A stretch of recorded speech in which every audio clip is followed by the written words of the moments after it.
India's former prime minister Atal Bihari Vajpayee की एक biopic है ये। नाम उस मूवी का मैं अटल हूँ, स्टारिंग पंकज त्रिपाठी। ये मूवी एक्चुअली एक बुक पे बेस्ड है। चलिए इसके ऊपर बात करते हैं। तो इस मूवी की कहानी ट्राई करती है to cover the early age of Vajpayee ji, फिर उसके बाद उनका पूरा पॉलिटिकल करियर जो बहुत लंबा था। लेकिन वाजपेयी जी का करियर इतना ज़्यादा लंबा था कि वो जस्टिस दे ही नहीं सकते थे 2.25 घंटे के मूवी में उस पूरे स्टोरी को।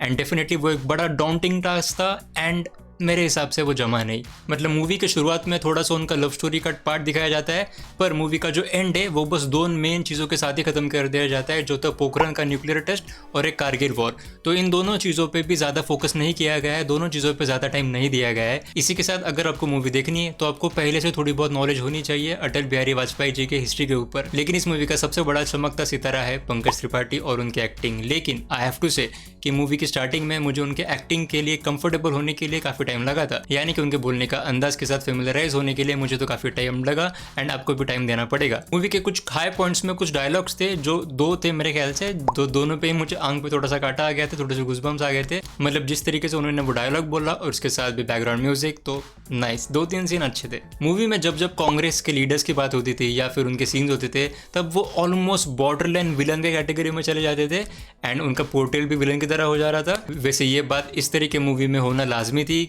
फॉर ऑब्वियस रीजंस, क्योंकि दोनों पार्टीज एक दूसरे के अपोजिट थे and there is a history between them. इसके अलावा अगर आपका इंटरेस्ट हिस्ट्री में है या फिर ऐसे मूवीज़ में है जो बायोग्राफिकल मूवीज़ होते हैं, तो आपको ये मूवी देखने में मज़ा आ सकती है। On a personal note, movie का एंड मेरे ख्याल से थोड़ा अलग हो सकता था।